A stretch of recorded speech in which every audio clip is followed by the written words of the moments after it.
رحم اللہ من قرأ الفاتحہ۔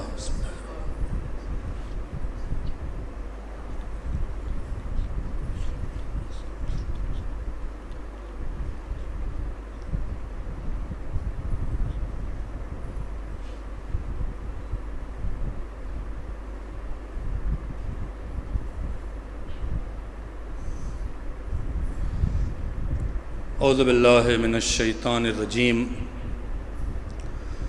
بسم اللہ الرحمن الرحیم۔ الحمد للہ الذی لم یتخذ ولدا ولم یکن له شریک فی الملک ولم یکن له ولی من الذل وکبرہ تکبیرا۔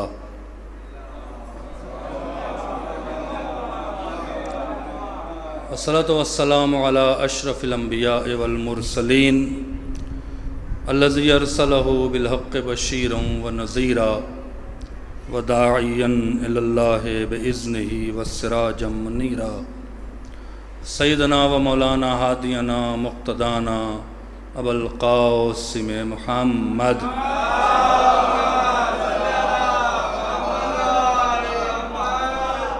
والصلاة والسلام علی اہل بیتہ الطیبین الطاہرین المعصومین المظلومین المنتجبین الذین اذهب اللہ عنہم الرجس وطہرہم تطہیرا۔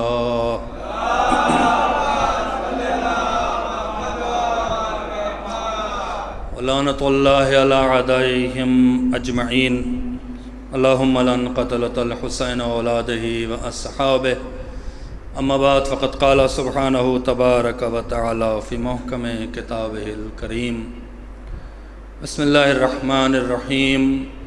انہ لقرآن کریم فی کتاب مکنون لا یمسہ الا المطہرون۔ بلندتر صلوات پڑھ دیں۔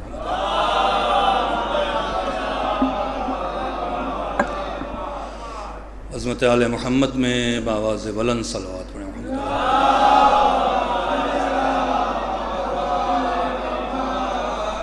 آقا امام زمان کے ظہور کی تعجیل کے لیے بہتر انداز میں صلوات۔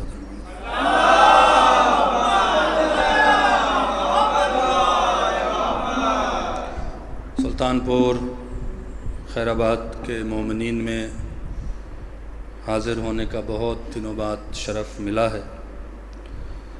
ایام عزا کا یہ آخری ہفتہ ہے اور اللہ تعالیٰ سے یہ دعا ہے کہ پروردگار تمام شیعان حیدر کرار اور ماتمداران مظلوم کربلا کو اپنے حفظ و امان میں رکھے اور ہماری عزا کو قبول فرمائے اور ہمیں امام حسین کے مخلص عزاداروں میں شامل فرمائے اور ہماری نسلوں میں عزا کو قائم اور دائم فرمائے۔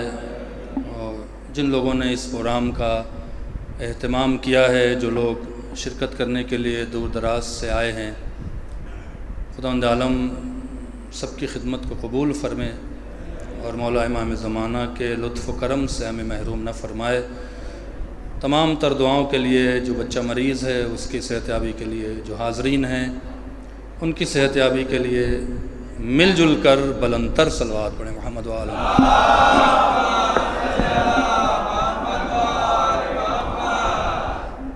آپ میں اکثر حضرات ہمیں جانتے ہیں اور کافی دنوں کے بعد حاضر ہوا ہوں۔ چند گزارشات ہے جو آپ کے درمیان میں حاضر کر دیتا ہوں۔ امید ہے کہ آپ اسی انداز سے ملاحظہ فرمائیں گے جس انداز سے میری امید ہے۔ یہ فرش عزا ایک درسگاہ ہے جہاں سے علم کا چشمہ پھوٹتا ہے اور مخلص لوگ سیراب ہو جاتے ہیں۔ یہ فرش عزا ایک ایسی درسگاہ ہے جہاں سے کوئی خالی ہاتھ نہیں جاتا۔ ہر آدمی اپنے معیار کے اعتبار سے حاصل کرتا ہے اور چلا جاتا ہے۔ اگر کوئی شخص پوری مجلس میں سو بھی جائے اور ایک لفظ مجلس نہ سنے پھر بھی وہ خالی ہاتھ نہیں جاتا، فرش پہ بیٹھنے کا ثواب لے جاتا ہے۔ یہ مخلصین کی درسگاہ ہے۔ یہ پاکیزہ حسب و نسب کا وہ مقام ہے جہاں سے طہارت اہل بیت کی خوشبو آتی ہے۔ ہم وہ عزادار ہیں جو ایک طرف مظلومیت کا ساتھ بھی دیتے ہیں اور ظالم کے خلاف احتجاج بھی کرتے ہیں۔ لہذا ممبر پہ آنے والے اور فرش ادا پہ آنے والے دونوں کی ذمہ داری ہے۔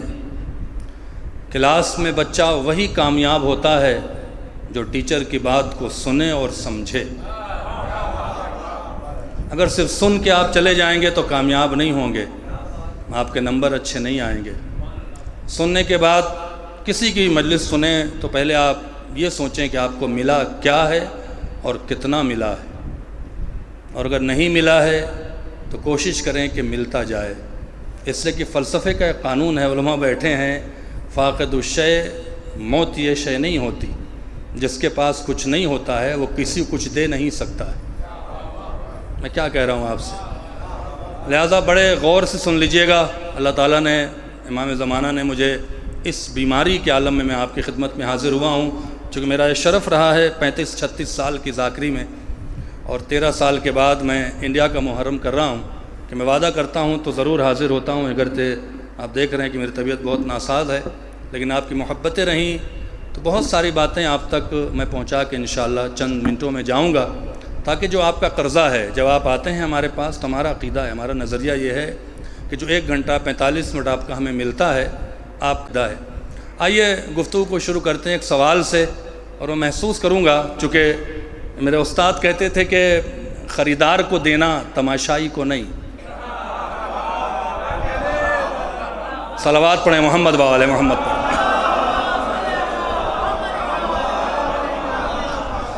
آپ لے جائیں ہماری باتوں کو، یہ ہماری محنت ہے اور ہماری چیزیں ہیں جو آپ تک ہم پہنچانا چاہتے ہیں۔ خداوند عالم قرآن مجید کے بارے میں ارشاد فرماتا ہے اِنَّهُ لَقُرْآنٌ کریم، یہ کرم کرنے والا قرآن ہے۔ یہی قرآن ہے جو کرم کر رہا ہے، یا قرآن سے کوئی اور مراد ہے کہ کرم کوئی اور کر رہا ہے اور اللہ اسے قرآن کہہ رہا ہے؟ میں کیا کہہ رہا ہوں آپ سے؟ اِنَّهُ لَقُرْآنٌ کریم فِي کتاب مکنون، یہ چھپی ہوئی کتاب میں ہے۔ مکنون کے معنی ہوتے ہیں حجاب میں، جہاں تمہیں کچھ نظر نہ آتا ہو، جہاں تم منتظر ہو کسی کے جلوے کے۔ میں کیا کہہ رہا ہوں آپ سے؟ مکنون کے معنی ہوتے ہیں انتظار جلوہ، ایک شے چھپی ہوئی ہے۔ آگے آ جائیں، ایک بار صلوات میں آگے تشریف لائیں، ایک بار صلوات میں محمد و آل محمد۔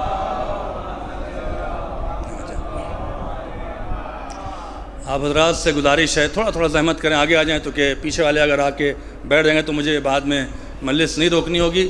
ذرا مل کے صلوات پڑھیں محمد و آل محمد پر۔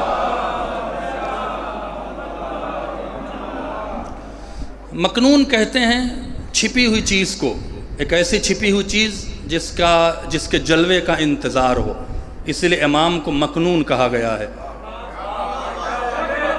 کیا کہہ رہا ہوں؟ دوسری چیز یہ ہے کہ مکنون اسے کہتے ہیں کہ وہ ہمیں دیکھ رہا ہے لیکن ہم اسے نہیں دیکھ رہے ہیں۔ یہ کتاب ہے، یہ قرآن مجید ہے جو کرم کرتا ہے، لیکن ہر کے بس کی بات نہیں ہے کہ اس کے، ایک بار صلوات پڑھیں محمد و آل محمد۔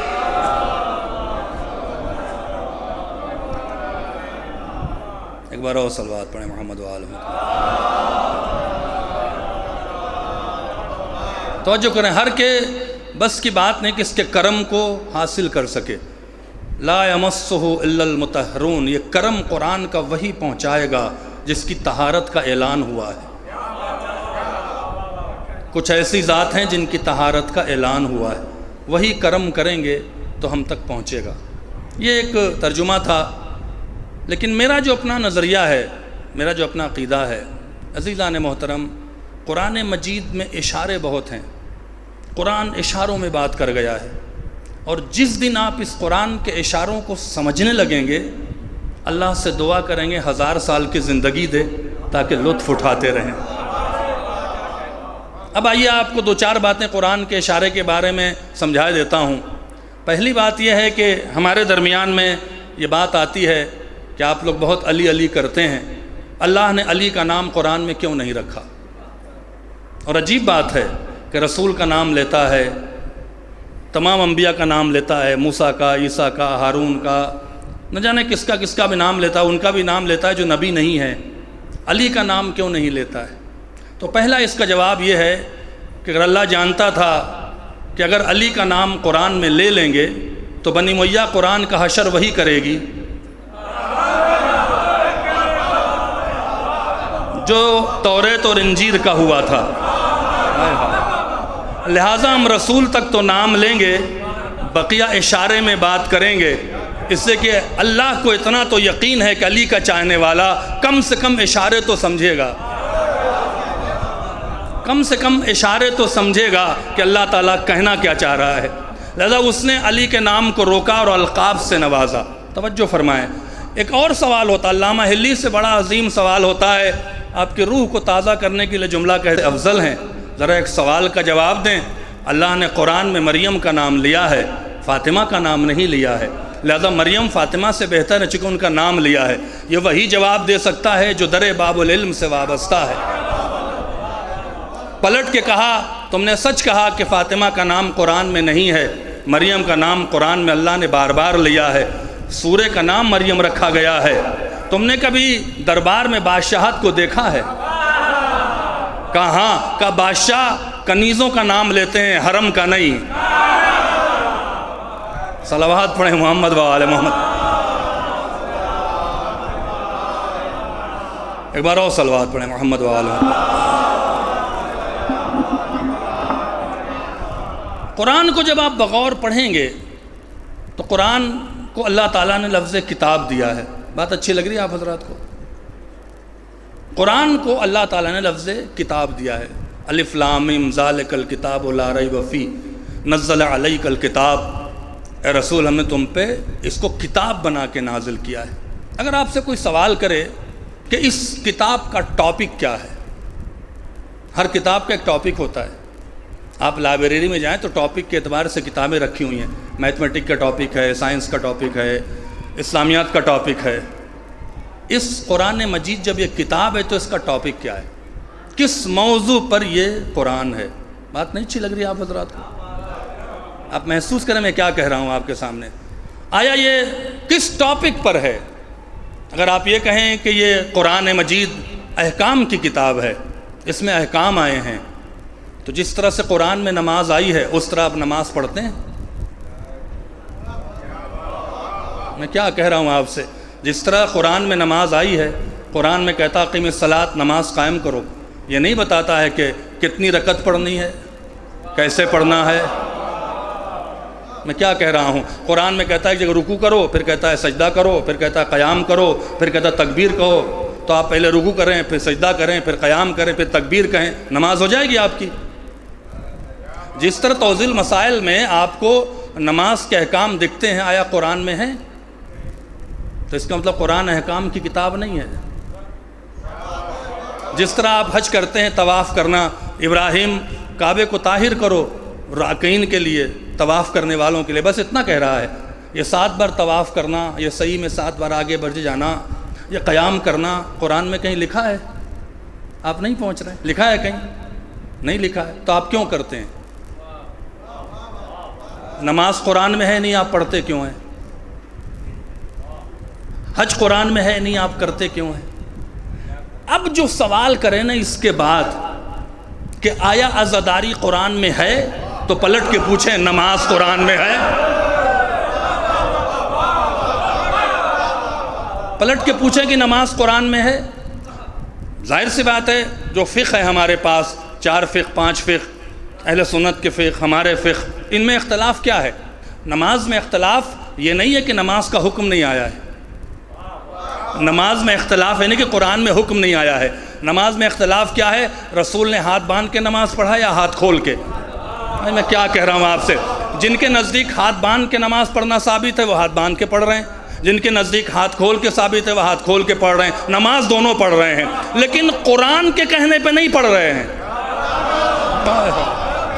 قرآن کے کہنے پہ نہیں پڑھ رہے ہیں، رسول اللہ کے کہنے پہ پڑھ رہے ہیں۔ جو کام رسول اللہ 1400 سال پہلے کر گئے تھے وہ مسلمان آج رسول اللہ کے کہنے اور کرنے پہ کر رہا ہے۔ تو ہم بھی عزاداری رسول اللہ کے کہنے پہ کر رہے ہیں۔ صلوات پڑھیں محمد و آل محمد پر۔ رسول نے بتایا نماز کیسے پڑھنا ہے، رسول نے بتایا روزہ کیسے رکھنا ہے، رسول نے بتایا حج کیسے کرنا ہے۔ قرآن میں اس طرح کی ڈیٹیل آپ کو نہیں ملے گی۔ اس کا مطلب قرآن احکام کی کتاب نہیں ہے، قرآن احکام کا ٹاپک نہیں ہے، کنفیوز نہ ہوئیے گا۔ آرڈر ہے، نماز کا حکم ہے، لیکن جس طرح ڈیٹیل آئی اس طرح نہیں ہے۔ آیا قرآن نبیوں کے قصہ بیان کرنے کی کتاب ہے؟ تو آپ دیکھیں 1.25 لاکھ نبی آئے، 18 نبیوں کا تذکرہ ہے، جس میں 8-10 نبیوں کا صرف نام ہے۔ بایوگرافی بھی نہیں لکھی ہے، موسیٰ کی بایوگرافی نہیں لکھی ہے کہ کہاں پیدا ہوئے، کب پیدا ہوا، کیسے مرے۔ پیدا ہوئے دریا نیل میں ڈالے گئے، فرعون کے دربار میں پہنچے، شعیب تک پہنچ گئے، واپس آئے، فرعون کو سے لڑے، آگے چلے گئے دریا نیل پار کے لئے، بس چھوٹا سا۔ اور ایک ایک واقعہ ریپیٹ ہو رہا ہے، کبھی آپ غور کیا کریں بیٹھ کے، ایک ایک واقعہ ریپیٹ ہو رہا ہے۔ ایک مجلس ریپیٹ کروں آپ کہیں مولانا کو مجلس یاد ہی نہیں دوسری۔ یہاں قرآن موسیٰ کا واقعہ کبھی سورہ اعراف میں، کبھی سورہ طٰہٰ میں، کبھی آخر کی سورہ میں ریپیٹ کر رہا ہے، سیم واقعہ ریپیٹ کر رہا ہے۔ شیطان کا 8 مقام پہ واقعہ سیم ریپیٹ کر رہا ہے۔ ایک بار کہہ دیا تھا سجدہ نہیں کرتا ہے، یہ ریپیٹیشن کیوں ہے؟ کوئی تو راز ہے نا، کوئی تو بات ہے نا کہ 1.25 لاکھ نبی بھیجتا ہے اور صرف تذکرہ کرتا ہے 18 نبیوں کا، جس میں 10 یا 12 نبیوں کا صرف نام لیتا ہے۔ اگر یہ قرآن نبیوں کے قصہ بیان کرنے کی کتاب ہوتی تو عدالت کے خلاف ہے اللہ کے کہ 1.25 لاکھ نبیوں کو بھیجے اور واقعہ صرف 18 کا بیان کرے۔ سارے نبی قیامت میں کھڑے ہو جائیں گے، ہم نے کیا بگاڑا تھا؟ اور اگر 1.25 لاکھ نبیوں کی بایوگرافی لکھنے لگے کہ کب پیدا ہوئے تھے، کہاں پیدا ہوئے تھے، ابا کون تھے، اماں کون تھی، تو یہ قرآن 100 جلدوں میں چلا جاتا۔ اللہ تعالیٰ بار بار ریپیٹ کر رہا ہے واقعے کو۔ کیا خدا کے پاس نعوذ باللہ واقعات نہیں تھے جو واقعے کو ریپیٹ کر رہا ہے؟ کیا اور کچھ سنانے کو نہیں تھا رسول اللہ کو کہ 4000-5000 سال پہلے کا واقعہ ریپیٹ کر رہا ہے، اور جبکہ خود کا واقعہ ہو رہا ہے تو کوئی تذکرہ نہیں ہے؟ کبھی آپ نے سوچا ہے اس زاویے سے قرآن مجید کو؟ تو قرآن مجید نبیوں کا قصہ بیان کرنے کی کتاب نہیں ہے۔ میں بہت نتیجے سے لے جانا چاہتا ہوں، غور سے سن لیجئے گا۔ عجیب بات ہے، قرآن مجید میں جو ہم نے پڑھا تو دیکھا، میں بیٹھ کے دعا کر رہا ہوں کسی کے سامنے، کوئی میری دعا سن لے اور جا کے چوراہے پہ کہے مولانا آج یہ دعا مانگ رہے تھے، آپ کیا کہیں گے؟ عجیب آدمی ہے، مولانا دعا مانگ رہے تھے، یہ چوراہے پر بیان کر رہا ہے۔ اللہ سے نبی دعا مانگ رہا ہے، اللہ رسول سے نبی کی دعا بتا رہا ہے۔ اب کہاں ہیں؟ اللہ نبی سے دعا بتا رہا ہے۔ موسیٰ نے یہ مانگا، عیسیٰ نے یہ مانگا، نوح نے یہ مانگا، شعیب نے یہ مانگا، اسماعیل نے ایسا کہا۔ پروردگار دعا تجھ سے مانگی تھی، قرآن میں تذکرہ کیوں کر رہا ہے؟ اس کے بعد آپ آئیے، اللہ کہتا خبردار میرے ہاتھ کے قائل نہ ہونا، میری آنکھوں کے قائل نہ ہونا، ورنہ مشرک ہو جاؤ گے۔ خود کہتا ہے اس کے ہاتھ میں ملک ہے، خود کہتا ہے دونوں ہاتھوں سے خلق کیا ہے۔ آخر یہ کہنا کیا چاہ رہا ہے؟ تو اگر آپ بغور مطالعہ کریں گے اور قرآن کے اشاروں کو سمجھیں گے، میرا عقیدہ ہے کوئی اس سے ایگری کرے چاہے نہ کرے، مجھے پرابلم نہیں ہے، لیکن میرا عقیدہ ہے کہ یہ تمام واقعات چاہے نبیوں کے ہوں، چاہے احکام کی آیتیں ہوں، چاہے دعا کی آیتیں ہوں، چاہے حروف مقطعات ہو، اگر کوئی آپ سے پوچھے کہ قرآن کا ٹاپک کیا ہے تو کہہ دیجئے فضائل علی ہے۔ قرآن کا ٹاپک فضائل اہل بیت ہے، جملہ لے جائیں، قرآن کا ٹاپک فضائل اہل بیت ہے، جس کا مطلع آیے تطہیر ہے، مقطع آیے غدیر ہے۔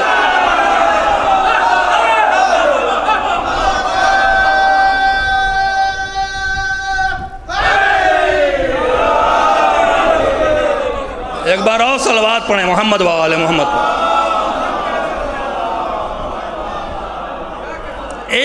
1000 آیتوں پہ میں نے کام کیا ہے، 1-2 آیت نہیں ہے، 1000 آیت میں نے ثابت کیا ہے کہ آیت علی کے فضائل میں ہے۔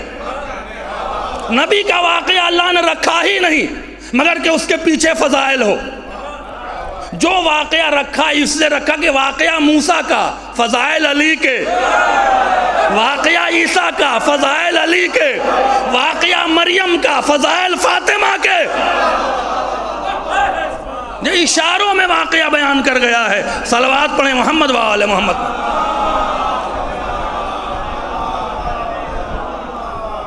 آئیے ایک بہت حسین منزل کی طرف لے چلتے ہیں، اگر بات اچھی لگ رہی ہے اور سننا چاہتے ہو تو میرے ساتھ چلیں۔ قاضی نور اللہ شوستری شہید ثالث، جب ان کو پھانسی دینے کا حکم ہو گیا، عزیزو 600 سال پہلے یہ فتنہ ابن تیمیہ نے بویا تھا، 700 سال پہلے، اور 700 سال میں مخالف 2 دلیلوں سے تیسری دلیل پہ نہیں آ سکے۔ شیعوں کو کافر کہتے ہیں، پہلے کہتے ہیں شیعہ کافر ہیں۔ کافر کیوں ہیں؟ صحابہ کو برا کہتے ہیں، دوسرے علی کو خدا سمجھ کے بلاتے ہیں۔ یہ 2 چیز ہے۔ میں برجستہ کہتا ہوں صحابہ کو میں برا نہیں کہتا، لیکن برے کو صحابی بھی نہیں کہتا ہوں۔ پہلے آپ صحابیت تو ثابت کریں نا، میں کیا کہہ رہا ہوں آپ سے۔ ہم صحابہ کو برا نہیں کہتے، ہم صحابہ کے احترام کے قائل ہیں، اس سے کہ جو رسول کا صحابی ہے وہ قابل احترام ہے۔ آپ صحابیت ثابت کریں، احترام میں کروں گا۔ میں کیا کہہ رہا ہوں؟ صحابیت تو ثابت کریں نا۔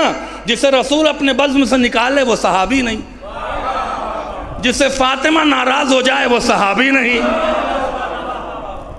دوسری دلیل یہ دیا کہ علی کو اللہ سمجھ کے بلاتے ہیں، کافر ہیں، واجب القتل ہیں۔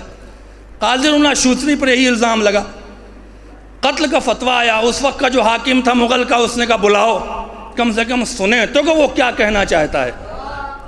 بڑی آسانی سے آپ کو مذہب ملا ہوا ہے، خاندانی شیعہ ہیں، کچھ بھی ہو جائے کچھ نہیں ہے، لیکن سمجھیں کہ مذہب آیا کیسے آپ کے پاس۔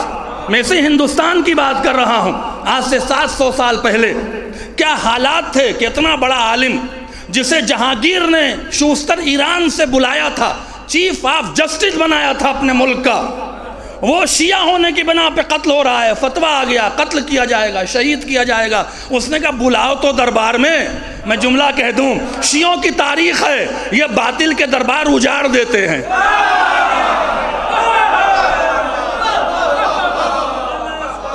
صلوات پڑھیں محمد و آل محمد پر۔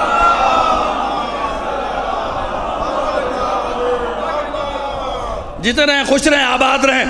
قاضی کو دربار میں لایا گیا، ہاتھوں میں ہتھکڑیاں ہیں، تم کافر ہو؟ کہا میں کافر نہیں ہوں۔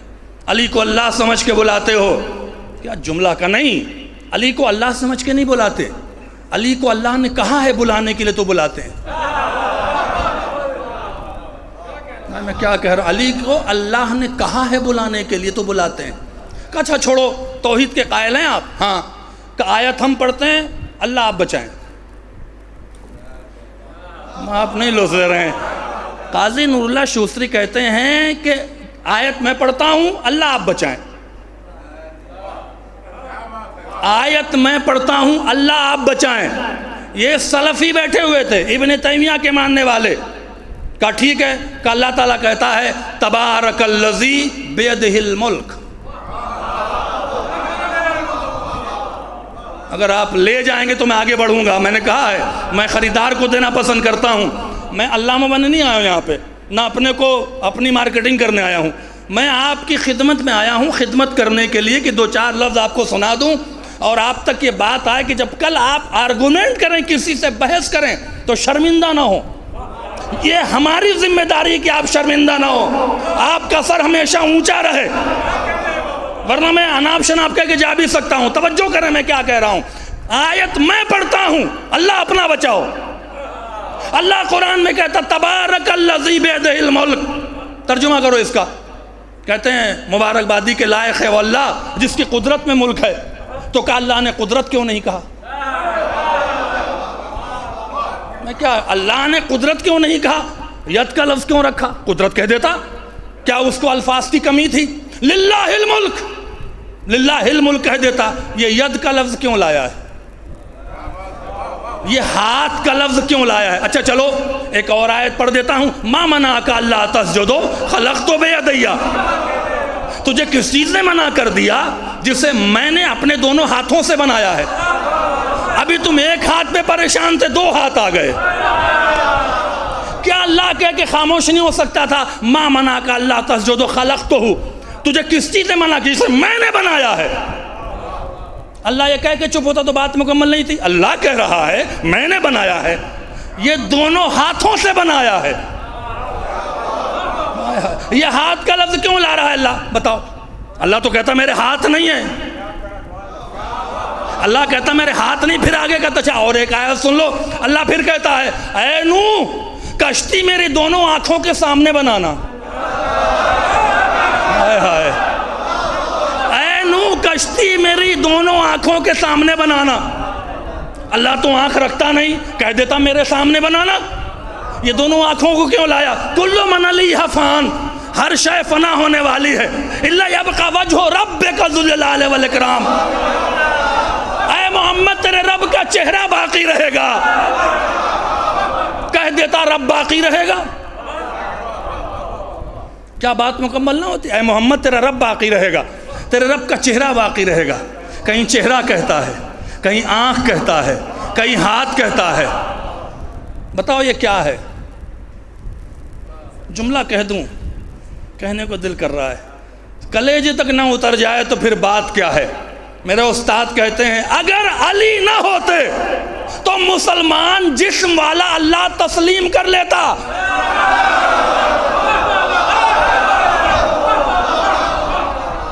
صلوات پڑھیں محمد وآلہ محمد.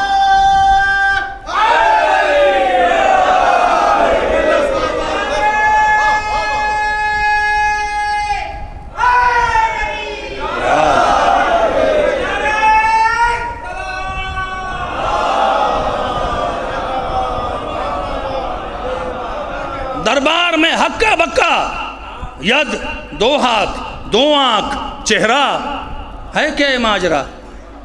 تو بادشاہ نے کہا آپ ہی بتا دیں. یہ جو بات کہی ہے نا، قاضی نولہ شوستری کے بعد کے جتنے علماء آئے کہتے یہ تائید تھی. اور یہ بات اگر آپ نے ذہن میں رکھ لی، میں یقین سے کہتا ہوں کہیں ہاریں گے نہیں بحث کرنے میں، میں یقین سے کہتا ہوں.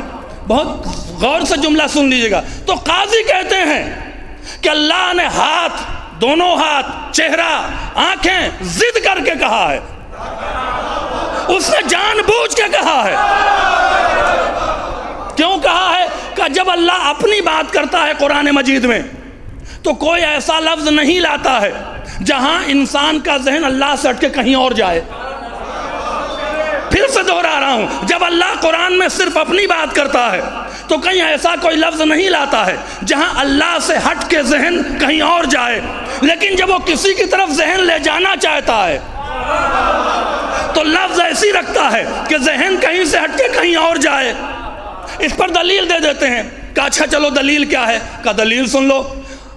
اللہ تعالیٰ قرآن مجید میں کہتا ہے اذا اراد ان یقول لہ کن فیکن، جب وہ کسی شے کا ارادہ کرتا ہے کہتا ہو جا، ہو جاتی ہے. یقین ہے کہ نہیں؟ یقین نہ ہو تو مسلمان نہیں ہے. اذا اراد شیئا یقول لہ کن، جب وہ کسی شے کا ارادہ کرتا ہے ہو جا تو ہو جاتی ہے.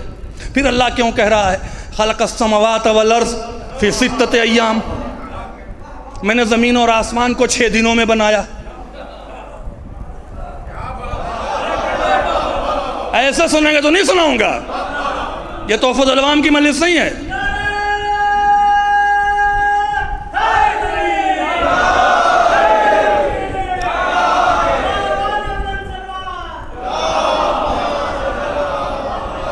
جی اللہ بات رکھے. جب اللہ کہہ رہا ہے، اگر کوئی آپ سے سوال کر لے تو جواب کیا ہے آپ کے پاس؟ الفاظ گری کی مجلسیں کافی نہیں ہیں، پڑیا بیچ رہے ہیں لوگ، یہ پڑھ لو تو یہ ہو جائے گا، وہ پڑھ لو تو وہ ہو جائے گا. آرگومنٹ کا زمانہ ہے، نئی جنریشن آرگومنٹ کے لیے تلی ہے آپ سے. مخالف آپ پہ چڑھے ہوئے ہیں. آپ کو یہ بات معلوم ہونا چاہیے کہ جب اللہ کہہ رہا ہے کہ وہ ارادہ کرتا ہے کسی شے کا ہو جا تو ہو جاتی ہے. پھر کیوں کہہ رہا ہے کہ زمین اور آسمان کو 6 دنوں میں بنایا؟ اور 6 مقام پہ کہہ رہا ہے خلق السماوات والارض فی ستۃ ایام خلقنا السماوات والارض وما بینہما فی ستۃ ایام. ہم نے، کبھی کہتا میں نے خلق کیا، کبھی کہتا ہم نے خلق کیا. ارے لطف لے جائیں. کبھی کہتا میں نے خلق کیا، کبھی کہتا ہم نے خلق کیا. 6 دنوں میں زمین اور آسمان کو اور جو اس کے درمیان میں تھے. 6 مقام پر کہہ رہا ہے. یہ کہنا کیا چاہ رہا اللہ؟ ایک طرف کہتا ہے جب وہ ارادہ کرتا کسی کا ہو جا تو ہو جاتی ہے. پھر 6 دن کیا ہے؟ قاضی نے اپنے دعوے پر دلیل پیش کیا کہ جب اللہ خود کرنا چاہتا ہے، ہائے ہائے، جب اللہ خود کرنا چاہے گا تو کن فیکن میں کرے گا، لیکن جب کسی سے کروائے گا، جب کسی سے کروائے گا تو 6 دن کی مہلت دے رہا ہے تاکہ بندے اور خدا میں فرق رہ جائے، تاکہ بندے اور خدا میں فرق رہ جائے. پھر پوچھا دلیل کیا ہے؟ کہا ایک جگہ اس نے اور قدم آگے بڑھایا. طبیعت خوش نہ ہو جائے تو بات نہیں ہے. لقد خلقنا السماوات والارض وما بینہما فی ستۃ ایام ما مسناہ لغوب. اور ہم نے زمین اور آسمان کو 6 دنوں میں بنایا، ہمیں تھکن تک نہ ہوئی.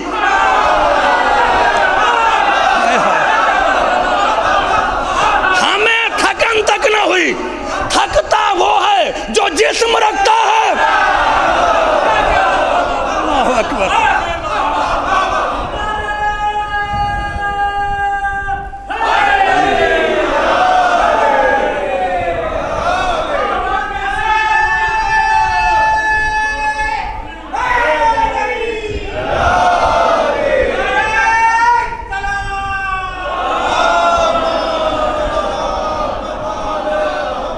آگے آجا، آگے آجا.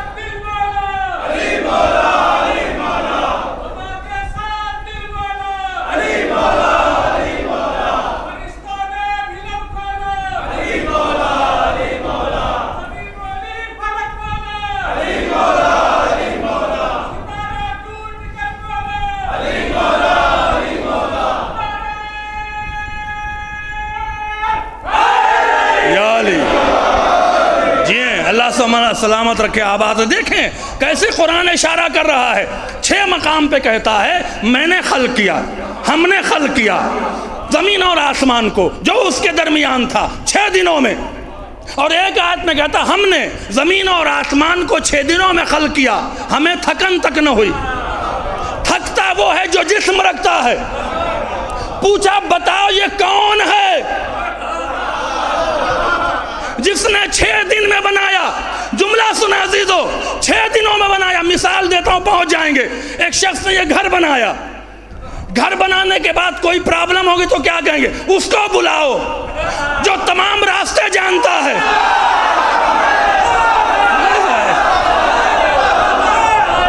اس کو بلاؤ جو تمام راستے جانتا ہے. ہم نے کسی کو کہتے نہ سنا سوائے ایک ذات کے جو کوفے کے منبر سے کہہ رہا ہے مجھ سے سوال کرو میں زمین سے زیادہ.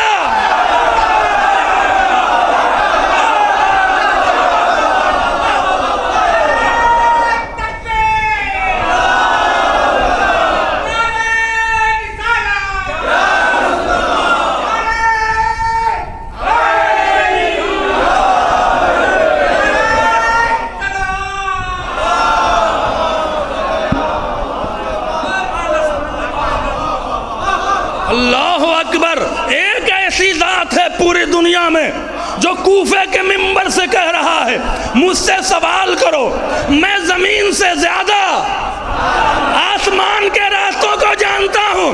راستہ وہی جانتا ہے جو بناتا ہے. جملہ سنیں، پلٹ کے کہا اس کا مطلب پھر اللہ کیوں کہہ رہا ہے کہ میں نے بنایا ہے؟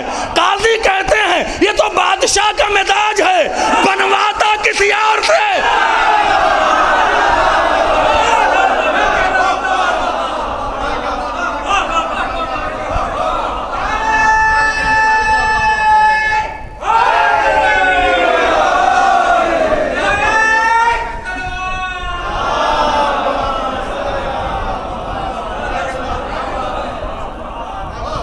صلوات پڑھیں محمد و آل محمد.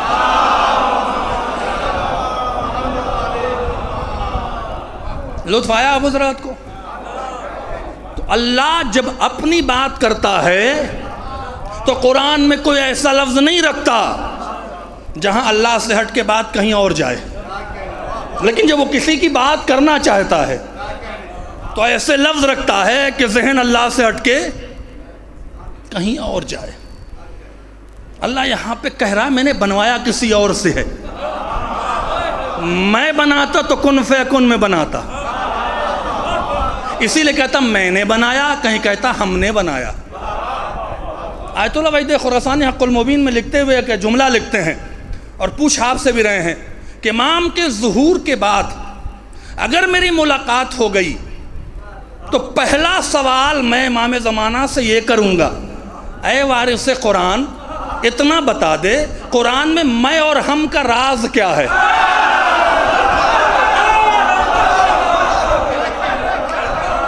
صلوات پڑھیں محمد و آل محمد پر.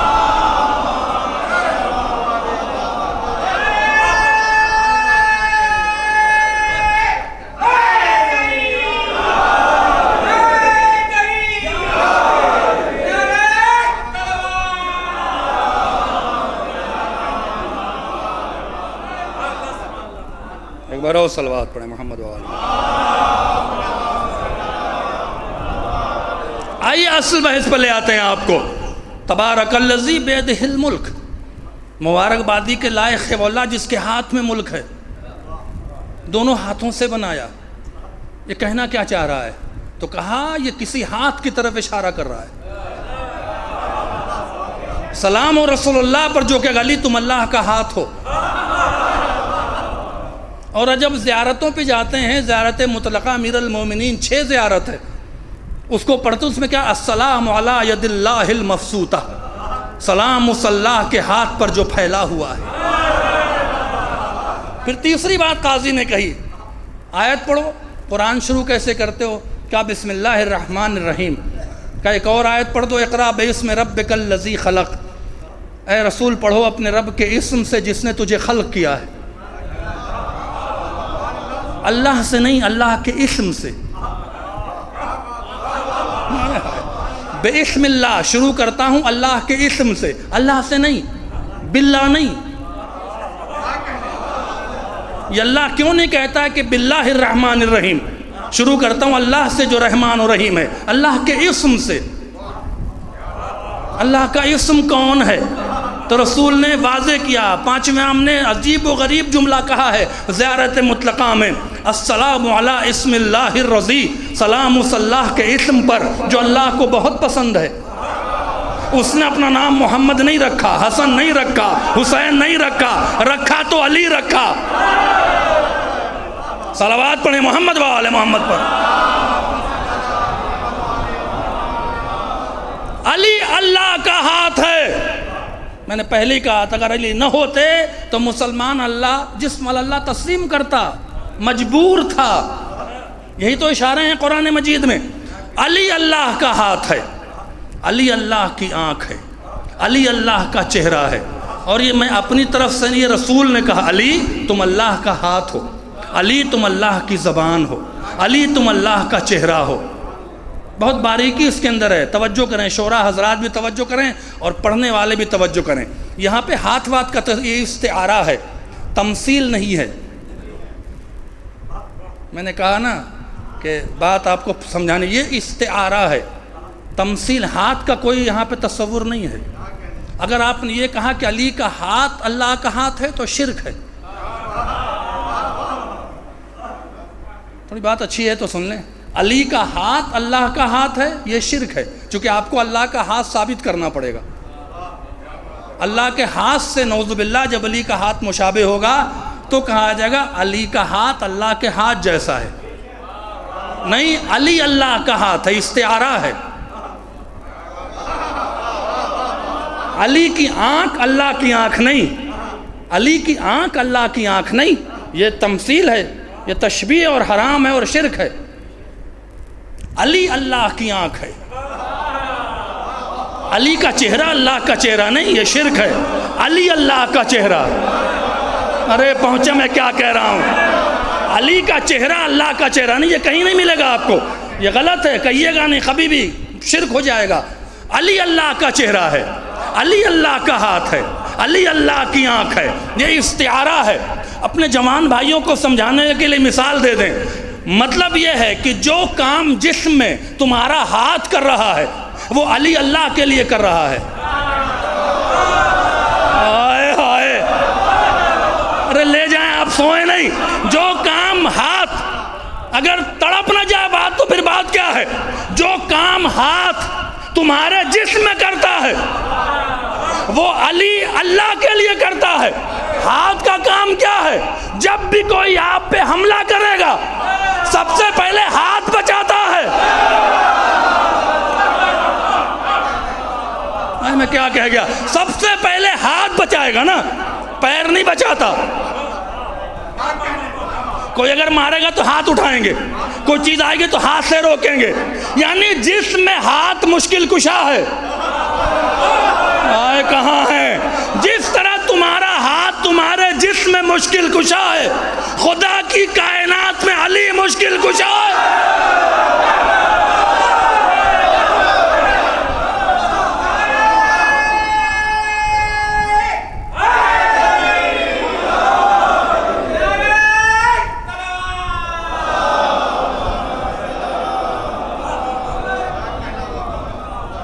جس طرح ہاتھ آپ کے جسم میں آپ کا مشکل کشا ہے، خدا کی کائنات میں، اللہ کی کائنات میں علی مشکل کشا ہے.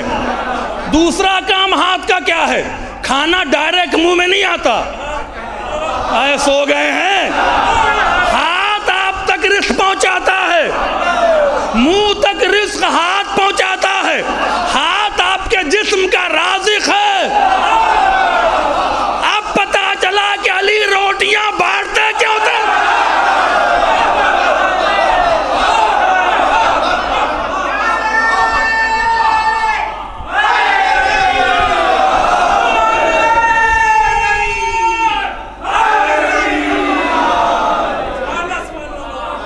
صلوات پڑھیں محمد و آل محمد.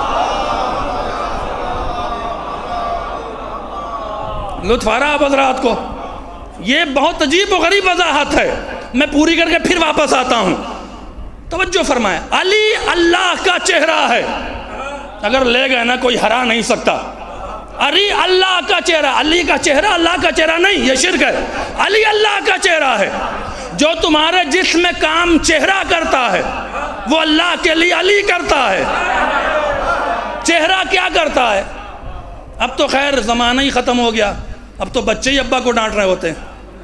پہلے کیا ہوتا، جب ہم چھوٹے تھے مغرب کے بعد گھر میں آ جانا، مغرب کے وقت گھر میں حاضر، اور دیر ہو گئی چلے بھائی گھر میں سوچ کے چلے ابا ہوں گے تو ڈانٹیں گے، ڈانٹ پڑنی ہے، لیٹ ہو گئے. یہ ہوتا ہے نا. گھر میں داخل ہوئے، ابا کرسی پر بیٹھے تھے. انصاف سے بتائیں، ہاتھ بتائے گا کہ ناراض ہیں کہ راضی ہیں؟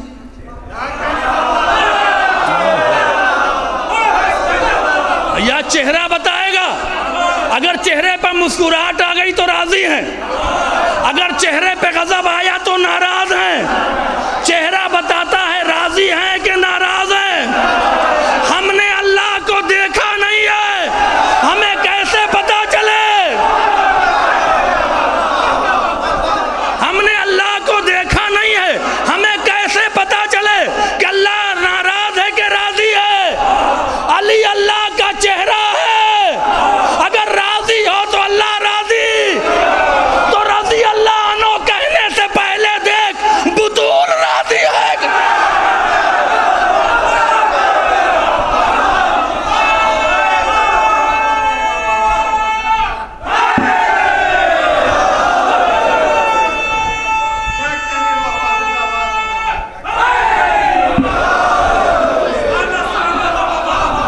جی ہیں، کچھ رہے ہیں.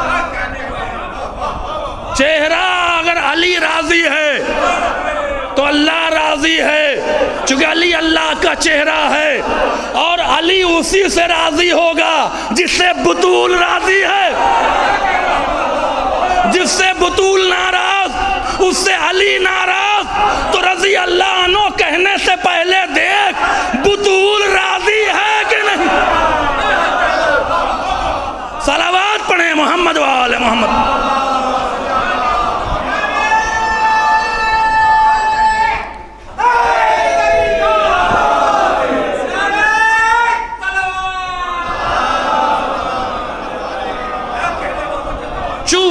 علی اللہ کا ہاتھ ہے، اللہ کی طرف سے مشکل کشا ہے، اللہ کی طرف سے معین ہے مشکل کشا، اس لیے ہم بلاتے ہیں۔ تو کہا کہ پھر ایاک نستعین کیا ہے؟ کیا جواب دیا ہے؟ تو پھر ایاک نستعین کیا ہے؟ قاضی نے کہا 39 دن تو خیبر میں رسول کہتے رہے ایاک نستعین،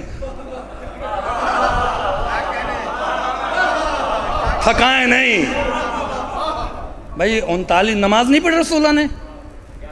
خیبر میں نماز پڑھ رہے تھے نا 39 دن، کہتے تھے ایاک نستعین، پر تجھی سے مدد مانگ رہے ہیں، کہتے جاؤ، یہ کیا مفت خوروں کو بریانی کھلا رہے ہو؟ جاؤ، ہم جبریل کو بھیجتے ہیں جو لوط کی قوم کو پلٹ سکتا، اس کے لیے قلعہ خیبر کیا ہے؟ جائیں اپنا مدینے واپس جائیں، ہم حساب کتاب کر لیتے ہیں۔ 39 دن ایاک نستعین کہنے کے باوجود مسلمان جنگ ہار گیا۔ اچھا چلیں اس میں اختلاف کریں کہ نادیلی آئی تھی کہ نہیں آئی تھی، ہے نا؟ خندق میں تو اختلاف نہیں کریں گے نا؟ ہائے ہائے کیا رگڑا ہے قاضی نور اللہ شوستری نے۔ آج جو تبرہ سے فرار کر رہے ہیں نا، وہ زندہ رہ کے بھی مر جائیں گے۔ توجہ فرمائیں، تبرہ ہمارا رائٹ ہے، تبرہ کسی کے رہنما کو برا کہنے کا نام نہیں ہے، تبرہ باطل کے چہرے سے نقاب ہٹانے کا نام ہے۔ ہمیں بتانا ہے کہ ہے کون لوگ۔ آپ دیکھیں، کہا اچھا چلو، یہ تو تم تمام کتابوں میں لکھا ہے کہ عمرو بن عبدود نے جیسے ہی خندق کو پار کیا ہے اور رسول کے خیمے پہ تلوار ماری ہے، رسول کہتے اللہ تعالیٰ آجا مدد کر۔ دیکھیے ہماری مجلس کو لنک رکھیے گا تو آپ کو لطف آئے گا۔ ہم نے شروع میں کیا کہا تھا کہ علی کو اللہ کے کہنے پر بلا رہے ہیں، اور رسول اللہ نے بھی اللہ کے کہنے پر بلایا، ورنہ رسول ہم سے زیادہ اللہ کو بھی جانتا ہے اور علی کو بھی جانتا ہے۔ تو کہتا نا پروردگار سے 2 رکعت نماز پڑھتے رسول اللہ اور کہتے پروردگار تو ہر شے پہ قادر ہے، ایاک نستعین ہے، عمرو بن عبدود سامنے آ گیا ہے، میری مدد فرما۔ رسول نے تو ایک لفظ نے کہا کیا کون ہے جو اس کے مقابلے پر جائے گا؟ یہ مدد ہی مانگنا تو ہوا نا۔ پھر پلٹ کے جو جملہ ہے اگر روح تازہ نہ کر دے تو پھر بات کیا ہے؟ کہا اچھا یہ بتاؤ کہ رسول اللہ نے ایک جملہ کا من لحاظ القلب، کون ہے جو اس کتے کے مقابلے پر جائے گا؟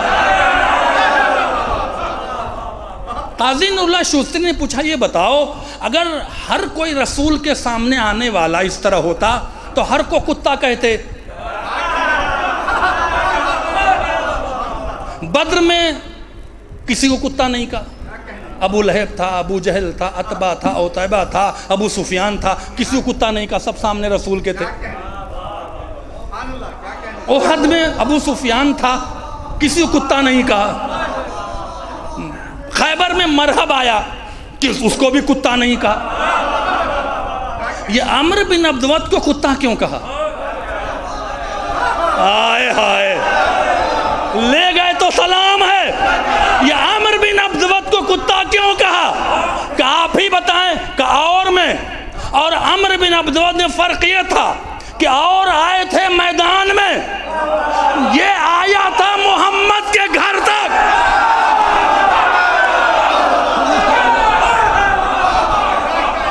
یہ آیا تھا محمد کے گھر تک، وہ بھی تلوار لے کر۔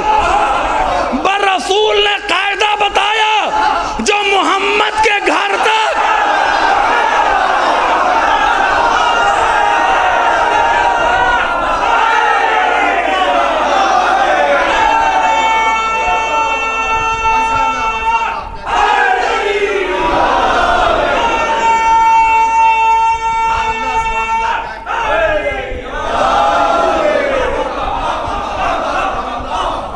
صلوات پڑھیں محمد وآل محمد۔ جو محمد کے گھر تک تلوار لے کر آ جائے اس کی اوقات رسول کی نگاہ میں سے زیادہ نہیں ہے. کہہ دیتے من اللہ تعالیٰ جا. علی کھڑے ہوئے, نہیں بیٹھ جاؤ, ہاں تم کو نہیں بلا رہے تھے. علی کو نہیں معلوم تھا کہ اللہ کو بلا رہے ہیں کہ مجھے بلا رہے ہیں. کہاں بلایا اللہ کو رسول اللہ نے؟ آپ گھبرا جاتے ہیں, جواب دیں ایسے. اچھا چلو بدر میں آ جاؤ. جب مسلمان, یہ تو قرآن کی آیت ہے, جب مسلمان جنگ جیت کے واپس آئے تو جو کام نہیں کرتے بولتے بہت زیادہ ہیں. ابھی جو بیچارے سارے ونٹیر کام کر رہے ہوں گے یہ تھک کے سو جائیں گے. اب بیٹھ کے کرسی پر یہ کیا ایک بھی نہ ہوگا.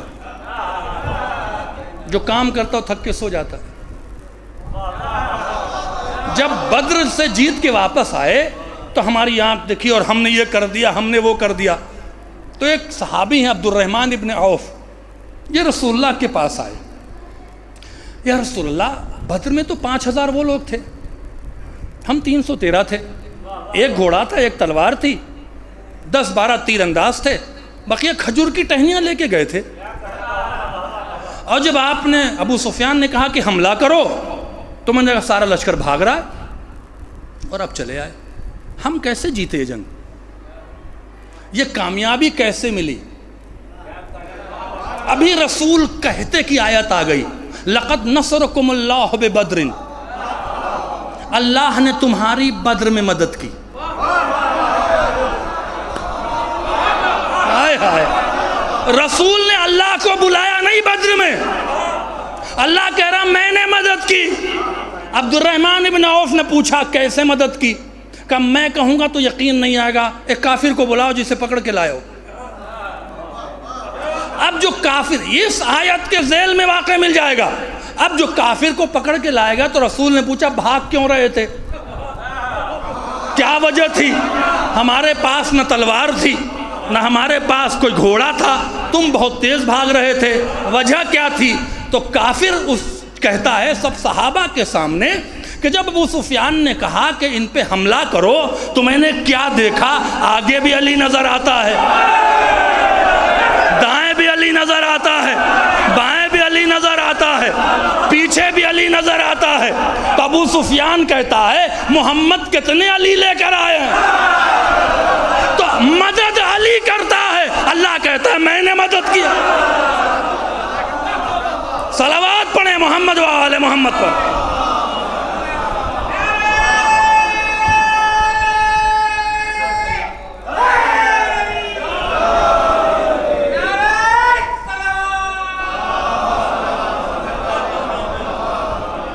بات آ گئی بدر کی تو کہتا چلوں تاکہ بڑا لذیذ واقعہ ہے. جب من کنت مولاہ فہذ علی مولا کا اعلان ہوا تو سلمان فارسی نے مولا سے راستے میں سوال کیا, غدیر کی واپسی میں, مدینے کی واپسی میں, آپ کو مولا کیوں کہا اللہ نے؟ اللہ نے آپ کو مولا کیوں کہا؟ تو پلٹ کے کہا اللہ نے قرآن میں کہا احسان کا بدلہ احسان ہے. کہا احسان کا بدلہ احسان کیا تھا؟ کہا سلمان تم موجود تھے, جنگ بدر اسلام کی پہلی جنگ تھی, ابھی اسلام بہت کمزور تھا, اور جب ابو سفیان نے حملہ کرنا چاہا تو اس نے ایک عزا اٹھایا ہوا تھا, ایک بت ہوتا تھا جس سے ڈرتے تھے لوگ تاکہ کچھ اور ڈر کے بھاگ جائیں, اور اس نے رسول کو منہ چڑھا کے کہا تھا لنا عزا ولا عزا لکم, ہمارے پاس عزا ہے تمہارے پاس عزا نہیں ہے. تو رسول نے مجھ سے کہا تھا علی اس کا جواب دو, علی اس کا جواب دو. میں بلند مقام پر, میدان میں بلند مقام پر گیا اور ابو سفیان کی آنکھ میں آنکھ ڈال کے کہا اللہ مولانا ولا مولا لکم, اللہ ہمارا مولا ہے تمہارے پاس مولا نہیں ہے. ارے جملہ سنیں, اللہ مولانا, اللہ ہمارا مولا ہے تمہارے پاس مولا نہیں ہے. بدر میں رسول نے فیصلہ کروا دیا کافر وہ ہوتے ہیں جن کے پاس مولا.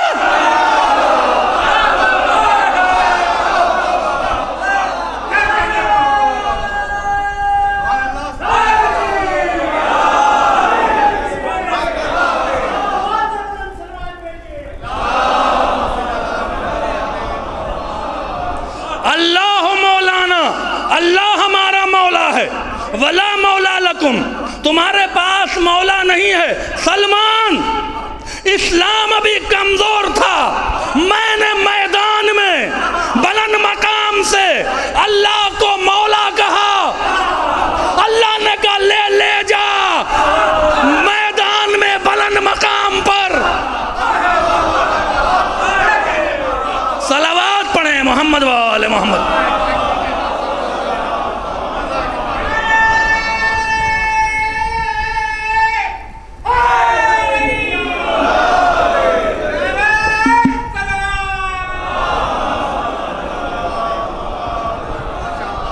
قرآن اشارے کرتا ہے،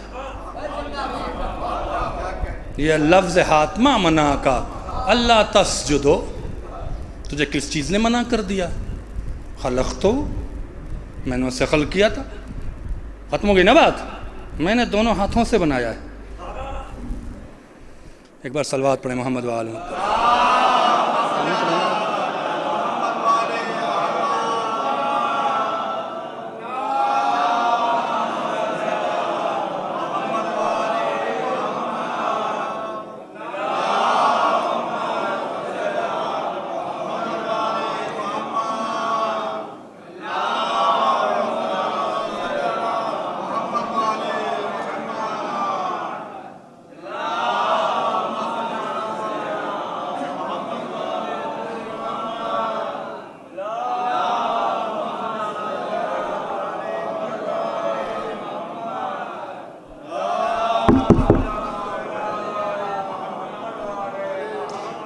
تو قرآن اشارے کر رہا ہے، اور اسی لیے ہمیں سمجھایا ہے۔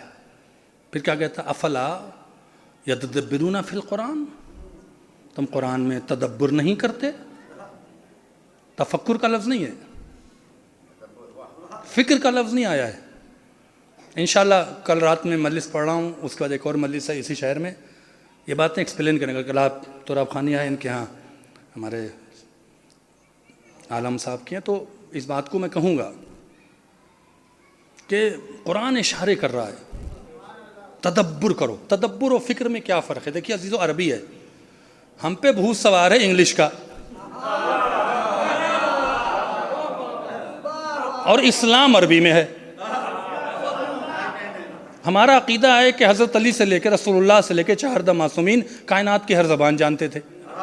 60,000 حدیثیں اہل سنت نے نقل کی ہیں، 40,000 حدیثیں ہماری ہیں، ایک بھی حدیث غیر عربی میں نہیں ہے، عربی ہے۔ یہ نہیں کہتا ہے قرآن کے فکر کرو، قرآن کہتا ہے تدبر کرو۔ فکر اور تدبر میں کیا فرق ہے؟ فکر حرکت کو کہتے ہیں۔ آپ لیٹے تھے، ایک بیک یاد آیا کہ مجلس ہے، اٹھو، جو حرکت ملائے نا آپ کو، یہ فکر ہے، جو حرکت ملائے وہ فکر ہے۔ توجہ فرما رہے ہیں؟ جو حرکت میں لائے وہ فکر ہے۔ اٹھے، جلدی سے کپڑا بدلا، گاڑی اٹھایا اور مجلس میں آ گئے۔ جب مجلس میں پہنچ گئے، جو فکر نتیجے تک لائے وہ تدبر ہے۔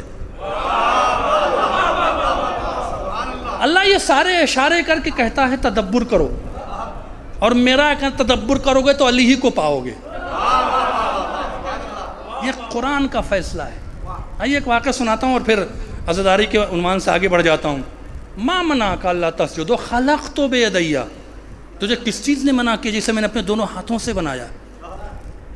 کسی صحابی نے چھٹے امام سے پوچھا کہ اللہ جبریل سے وضاحت کیوں مانگ رہا ہے؟ اللہ ابلیس سے وضاحت کیوں مانگ رہا ہے؟ سجدہ نہیں کیا کہتا، گیٹ آؤٹ۔ یہ کیوں کہہ رہا ہے کہ تجھے کس چیز نے منع کیا سجدہ کرنے سے؟ امام نے کہا اللہ چاہتا تھا ابلیس کا نظریہ سامنے آ جائے۔ اللہ نے ایکسپلینشن کیوں مانگا، وضاحت کیوں مانگی؟ اللہ تھا نا، سجدہ نہیں کہ نکلو باہر، خدا ہے، وضاحت مانگ رہا ہے کس چیز نے منع کیا سجدہ کرنے سے؟ امام نے کہا کہ ابلیس کا نظریہ آ جائے۔ ابلیس کا نظریہ کیا تھا؟ اس نے اپنا نظریہ بیان کیا، کیا کہا؟ خلقتنی من نار و خلقتہ من طین، مجھے آگ سے بنے، اسے مٹی سے بنایا ہے۔ اللہ نے منع نہیں کیا کہ مٹی نہیں ہے، لیکن یہ کہا کہ میں نے اپنے دونوں ہاتھوں سے بنایا ہے۔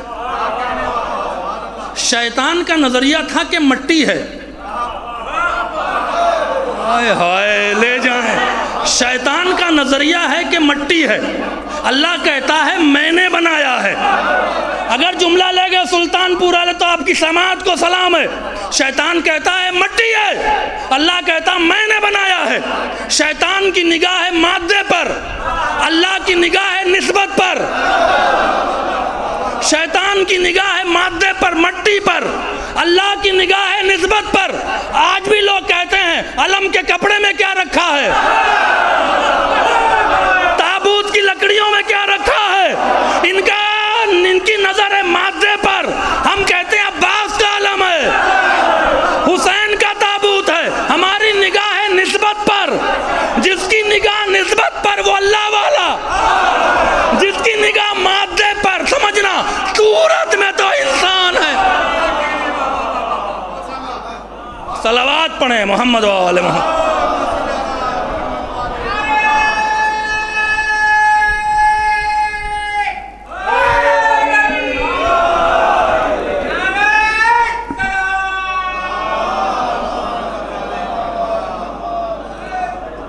لہذا ہماری شناخت لا الہ الا اللہ محمد رسول اللہ تک محدود نہیں ہے، ہماری شناخت علی ولی اللہ ہے۔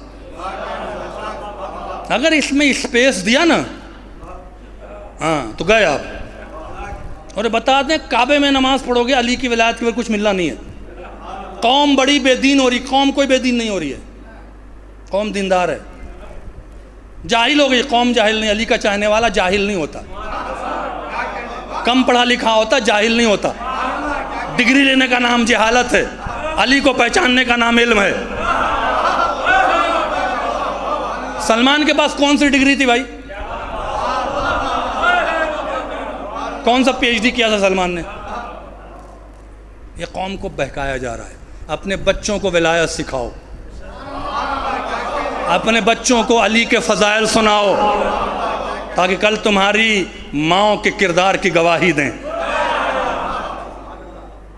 علی کے فضائل ہماری شان ہے۔ علی کی ولایت کے بغیر اللہ نے اپنا دین مکمل نہیں کیا۔ دین نام ہی علی کی ولایت ہے۔ دیندار ہوئے جو علی علی کر رہا ہو۔ ہم نعرے والی مجلس نہیں پڑھتے ہیں، آپ بے شرم ہیں۔ نعرہ لگانا کوئی رسم و رواج نہیں، عبادت ہے۔ علی کا ذکر عبادت ہے، علی علی کرنا عبادت ہے۔ جو کرے، آپ کو عبادت سے کیوں پرابلم ہے؟ ملنا نہیں ہے کچھ عزیزوں، پہلی ملاقات علی سے ہونی ہے، مرنے کے بعد پہلی ملاقات علی سے ہونی ہے۔ اللہ تو حساب کتاب قیامت میں لے گا نا۔ لہذا بچیں، پروپیگنڈے سے بچیں۔ بہت سے سامری پیدا ہوئے ہیں۔ رسول نے کیا کہا تھا؟ میری مثال موسیٰ جیسی، علی کی مثال ہارون جیسی، تو قوم بنی اسرائیل جیسی۔ اور اس میں کچھ سامری بھی پیدا ہوں گے۔ ان سامریوں سے بچیں، یہ دین کے چکر میں آپ کو ولایت سے ہٹائیں گے تو نہ ولایت ملے گی نہ دین ملے گا۔ یہ بتا رہے ہیں آپ کو۔ ہم تبلیغ کے خلاف نہیں ہیں، ہم حرام و حلال بیان کرنے کے موافق ہیں۔ ہم چاہتے ہیں کہ قوم نمازی ہو، لیکن علی کے فضائل کو قربان کر کے کہ حلق سے علی کے فضائل نہ نکلیں سوائے کرٹیسزم کے، سوائے اس بیچاری قوم کو کوسنے کے۔ کیوں کوس رہے ہو بھائی عزاداروں کو؟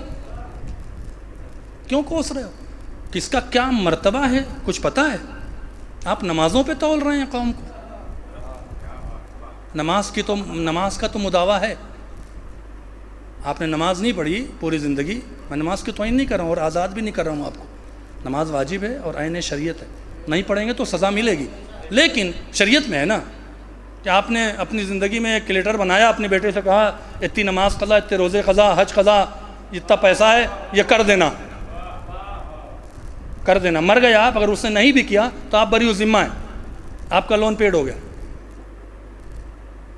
توجہ فرما میں کیا کر رہا ہوں؟ نماز آپ کی قضا ہے، روزہ آپ کا قضا ہے، حج آپ کا قضا ہے۔ اگر آپ نے اپنی اولادوں سے قضا کروا لیا اپنی زندگی میں لکھ کے چلے گئے، پیسے کا اہتمام کر گئے، وہ نہیں بھی کریں گے تو آپ کی معافی ہے، لیکن انصاف سے بتائیں کہ باپ علی کا دشمن ہو اور بیٹا علی کے فضائل پڑھتا ہو تو کیا بیٹے کے فضائل پڑھنے پر باپ کو معافی ہے؟ نہیں ہے۔ اگر ہے تو پھر بیٹا تو علی کا صحابی ہے، تو اس کے باپ پہ لعنت کیوں کر رہے ہیں؟ کربلا کی جنگ علی کی ولایت پر ہے، کسی اور چیز پہ نہیں ہے۔ امام حسین نماز بچانے نہیں گئے تھے، یزید نے کوئی مسجد کا دروازہ نہیں بند کیا تھا، علی گئے تھے اپنے باپ کی حمایت میں۔ کیا کہا تمہارے ساتھ نے؟ نحن نقتلک لبغض ابی کا، ہم تمہیں مار رہے ہیں تمہارے باپ کے بغض۔ کربلا کی جنگ علی کی ولایت پر ہوئی ہے، عزاداری علی کی ولایت کے فروغ کا نام ہے، نہیں ہے تو خائن ہیں وہ لوگ۔ یہ عزاداری ہے، یہ رسم و رواج نہیں ہے، یہ 2 مہینہ اور 2 مہینے کے بعد یہ اضافہ، یہ 8ویں امام کی بنیاد رکھی ہوئی چیزیں ہیں، ہماری آپ کی نہیں ہیں۔ یہ تبرک کا رواج ہمارا آپ کا نہیں ہے، 8ویں امام اپنے ہاتھوں سے تبرک بناتے تھے، اور عجیب جملہ ہے، کہتے تھے یہ کیسے ممکن ہے کہ ہمارے ہاں کوئی مہمان آئے ہم اسے بغیر چائے پلائے نہیں بھیجتے، جو حسین کا مہمان ہو،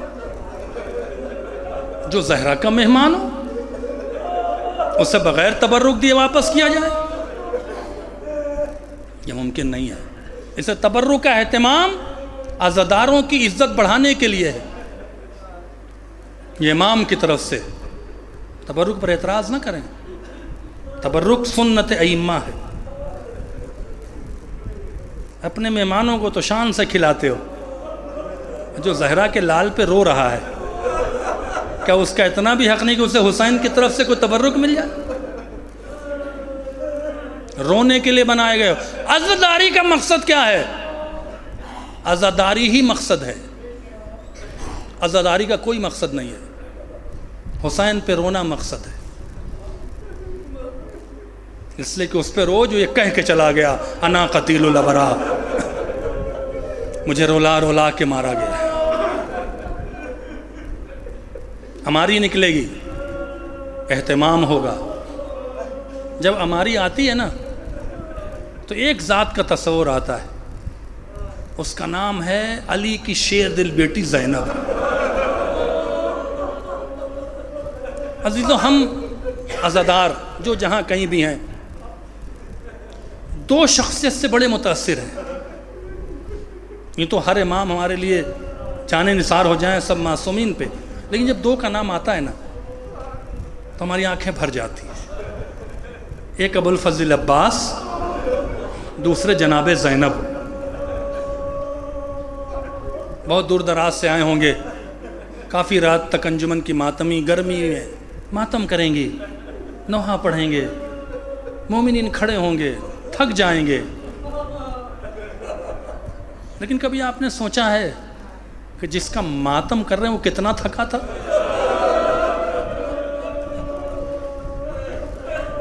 کبھی عزادار کو، کبھی نوحہ خان کو، کبھی مرثیہ خان کو، کبھی ماتمیوں کو، کبھی عزاداری کی خدمت کرنے والوں کو چھوٹا نہ سمجھو۔ آپ کو معلوم ہے ایک نوحہ خان کربلا آیا، اس کی امام حسین سے ملاقات ہوئی۔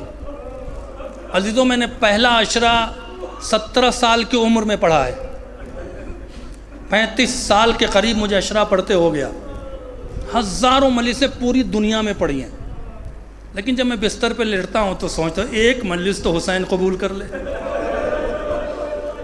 کافی ہے میری بخشش کے لیے۔ کیوں؟ آئیے آپ کو واقعہ چھوٹے نہ سمجھے کسی عزادار کو، ہر کی عزت کریں، ایک دوسرے کے احترام کے قائل ہوں۔ ہمارا رشتہ عزاداری ہے۔ نوحہ خان تھا، نوحہ خانوں کو چاہیے کہ اپنے کو غلام سمجھیں، قوم کا خادم سمجھیں، اپنے کو حسین کا نوحہ خان سمجھیں۔ عزت شہرت خود حسین دے دیں گے، جس نے حر کو رومال دے دیا، جس نے حر کو روضہ دے دیا، جس نے حر کو الگ سے قبر دے دیا، وہ تمہیں سب کچھ دے گا۔ وہ نوحہ خان کہتے ہیں کہ میں جب کربلا پہنچا، میری ملاقات امام حسین سے ہوئی، تو انہوں نے جو پہلا جملہ کہا وہ مازندران سے آئے تھے۔ مازندران علماء خطبہ کا مرکز تھا اس زمانے میں، 200 سال پہلے۔ وہ کہتے ہیں کہ میں حیران تھا کہ اتنے علماء تھے اس شہر میں، اتنے خطبہ تھے اس شہر میں، اتنے نوحہ خان تھے، مرثیہ خان تھے، حسین نے کسی کو سلام نہیں کہا۔ جانتے ہیں کیا کہا؟ کہا اس کا نام تھا نوحہ خان کا ملا عباس، نوحہ خان کا نام تھا ملا عباس۔ کہا کہ ملا عباس کسی کو سلام نہیں کہا، کسی کو کچھ نہیں کہا۔ کہا ملا عباس جب تم مازندران واپس جانا تو تمہارے شہر میں ایک بوڑھا شخص ہے جو میرے عزاداروں کی جوتیوں کو سیدھا کرتا ہے۔ اللہ اکبر، جو میرے عزاداروں کی جوتیوں کو سیدھا کرتا ہے، تم اسے سلام کہہ دینا۔ اللہ اکبر، حسین نے کسی کو سلام نہیں کہا۔ کہا جو آپ سوچے، جو شہر میں ایک بوڑھا شخص ہے، جب عزادار مجلس میں چلے جاتے ہیں تو ان کی جوتیاں اٹھا کے رکھتا ہے، اسے حسین کا سلام کہہ دینا۔ آیت اللہ مدرسی سب سے بڑا نام ہے خطابت میں ایران میں، وہ اپنا واقعہ بیان کرتے ہیں۔ میں اس سے بیان کر رہا ہوں کہ عزاداری کو چھوٹا نہ سمجھیں۔ وہ کہتے ہیں کہ بچے آئے، چھوٹے چھوٹے بچے آئے، آنے کے بعد کہتے ہیں آغا ہم نے ایک مجلس رکھی، آپ پڑھ دیں۔ اتنا بڑا خطیب، چھوٹے چھوٹے بچے، ہم سے کہیں تو شاید میں انکار کر دوں، لیکن کہتے ہیں کہ میرے پاس وقت نہیں ہے بیٹا۔ کہا کب وقت ہے؟ کہا رات میں 11 بجے۔ کہا آپ 11 بجے آ کے پڑھ دیجیے گا۔ کہتے ہیں عاشور کا دن تھا، میں صبح سے شام تک 10 مجلسیں پڑھی، جب میں پہنچا تو بچے انتظار کر کے سو گئے تھے۔ انہوں نے چائے بنائی ہوئی تھی، میں نے بچوں کو اٹھایا، بچے چٹھے، رات کا 12 بج چکا تھا، میں بھی تھک گیا تھا۔ میں نے بیٹھ کے 10 منٹ مصائب پڑھ دیا، بچوں نے سن لیا۔ میں اترا تو بچوں نے کہا ایک چائے پی لیں۔ میں نے چائے پی تو چائے ٹھنڈی ہو چکی تھی، میں نے آدھی چائے رکھ دی اور چلے آئے۔ آیت اللہ مدرسی کہتے ہیں کہ میں سویا تو خواب میں دیکھا کہ بی بی آئی ہیں، اور کہتی ہیں مدرسی ہم نے ان بچوں کی صرف مجلس قبول کیا ہے۔ اللہ اکبر، ہم نے صرف بچوں کی مجلس کو قبول کیا ہے، اور تمہیں پتا ہے کہ جو چائے تم ٹھنڈی سمجھ کے چھوڑ آئے تھے وہ میں نے اپنے ہاتھوں سے بنایا۔ یہ ہے عزاداری۔ رو لو عزیزو جناب زینب پر۔ ہماری جب آتی ہے تو زینب کی بے کسی یاد آتی۔ کون زینب؟ حمید ابن مسلم کہتا ہے، عزیزوں میں کوئی روایت نہیں پڑھا ہوں، صرف آپ کے جذبات تک پہنچنا چاہتا ہوں۔ حمید ابن مسلم کہتا ہے مختار، زینب پہ جو چند لمحہ قتل حسین کے بعد سے لے کر اور شام غریبہ کے درمیان جو گزر گئی ہے نا، وہ زینب ہی برداشت کر سکتی ہے۔ کہا کیا ہوا؟ کہ جب حسین کو قتل کرنے کی بات آئی تو زینب خیمے سے باہر آئیں۔ حسین نے کہا زینب خیمے میں جاؤ۔ ابھی زینب خیمے کے دروازے پر پہنچی تھی کہ سیاہ آندیاں چلنے لگیں۔ حسین کے سر کو زینب نے دیکھا۔ ابھی زینب سنبھلی تھی کہ خیمے پہ حملہ ہو گیا۔ ابھی زینب نے بچوں کو سنبھالا تھا کہ آگ لگا دی گئی۔ ابھی زینب چادر سنبھال رہی تھی کہ چادر کھینچ لی گئی۔ ابھی زینب چادر سنبھال رہی تھی کہ سید سجاد کے خیمے میں آگ لگ گئی۔ ابھی زینب سید سجاد کو نکال رہی تھی کہ سکینہ کو تماچے لگنے لگے۔ میں نے اس بی بی کو کربلا میں دوڑتے ہوئے دیکھا۔ وہ زینب، دو جملہ ہے مصائب کا، وہ زینب مدینے کی طرف آتی ہے۔ ایک روایت میرے کلیجے میں دم نہیں ہے، رو لو عزیزو، کربلا پہنچتی ہے، جیسے ہی کربلا پہنچی زینب سارا منظر سامنے آ گیا، اتر کے اپنے بھائی کی قبر پہ گئی، بھائی کی قبر کو دیکھ کر پہلا جملہ کہا بھیا زینب آئی ہے۔ بھائی بہن کی محبت رکھنے والوں، بھیا زینب آئی ہے، 3 بار کہا بھیا زینب آئی ہے۔ چوتھے امام نے زینب کی حالت کو بگڑتے دیکھا، پوچھا پھوپھی اماں کیا بات ہے؟ کہا تم نہیں سمجھو گے، جب بھی میں حسین کے پاس آتی تھی حسین کرسی سے کھڑے ہوتے تھے، میرے ہاتھوں کو بوسہ دیتے تھے، میں کہہ رہا ہوں بھیا زینب آئی ہے، بھیا افسوس اس بات کا ہے کہ زندہ آئی ہے، بھیا سکینہ کو کھو کے آئی ہے۔ آخری بات عزیزو، ایک بار کہا بیٹا مجھے عباس کی قبر پہ لے چلو۔ سید سجاد نے زینب کا ہاتھ تھاما، لے کر ایک چھوٹی سی قبر پہ آئے، زینب نے قبر کو دیکھا، کہا بیٹا یہ کس کی قبر ہے؟ کہا چچا عباس کی قبر ہے۔ پھر قبر کو دیکھا، بیٹا یہ کس کی قبر ہے؟ کہا چچا عباس کی قبر ہے۔ کہا بیٹا تم نے اپنے چچا کو نہیں دیکھا تھا؟ کہا دیکھا تھا۔ کہا تیرا چچا بلند قامت تھا، اس کی قبر چھوٹی کیوں